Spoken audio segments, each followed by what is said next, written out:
Les apôtres rentrent du mont des Oliviers, où ils sont assistés à l'événement extraordinaire de l'Ascension.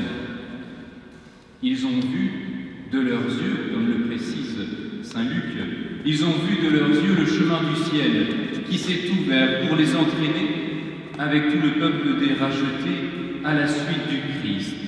Ils ont contemplé au plus près le mystère de l'incarnation de Dieu qui ouvre à la divinisation de notre humanité.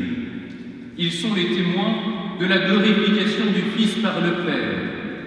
Ils savent qu'ils ont pour mission de faire connaître les œuvres de Dieu à toutes les nations.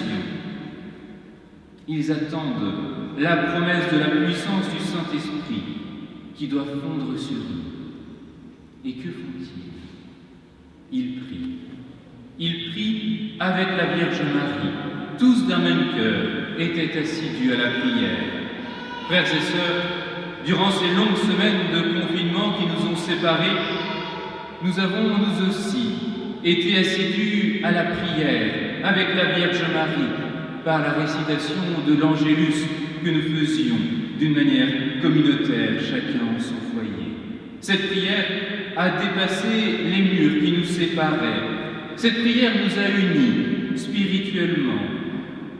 Cette prière a, je n'en doute pas un instant, réjoui le cœur de Dieu et déjà porté de nombreux fruits. Et je rends grâce au Seigneur avec vous pour toutes les ecclésiolats, les églises domestiques qui se sont révélées dans chacun de nos foyers. Nous avons fait l'expérience que lorsque nous ne pouvons pas nous rendre auprès du Christ, dans sa demeure qu'est l'Église, devant son trône qu'est le tabernacle, c'est lui qui vient demeurer plus particulièrement, plus intensément chez nous. Oui, nous avons uni nos cœurs au cœur du Christ, chacun à notre manière, dans la prière, parce que le Christ est la source de la foi, de l'espérance et de la charité que nous partageons. Et cette foi, cette espérance et cette charité que nous partageons, elles nous rendent bien sûr tout particulièrement proches et solidaires des personnes malades, isolées ou vulnérables, des personnes qui ont connu des drames familiaux ou professionnels, des personnes qui sont marquées par le deuil d'un être cher. Notre prière doit les rejoindre et notre espérance doit leur apporter le réconfort nécessaire. Dieu ne connaît aucune distanciation sociale. Il se donne pleinement, à chaque instant, à tous ceux qui lui ouvrent les portes de leur cœur. Alors n'ayons pas peur, prions. Prions pour que s'ouvrent les portes du cœur des personnes qui nous entourent. Ces personnes le méritent, elles méritent que nous leur fassions ce cadeau d'intercéder pour elles. Les apôtres prient, nous prions, le Christ prie aussi. Nous l'avons entendu dans l'Évangile. Le Christ prie pour ceux que le Père lui a confiés, et il ajoute même qu'il est glorifié en eux.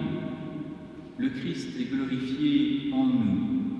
À chaque fois que nous suivons ses pas pour nous rapprocher du Père, le Christ est glorifié en nous à chaque fois que nos voix se font action de grâce.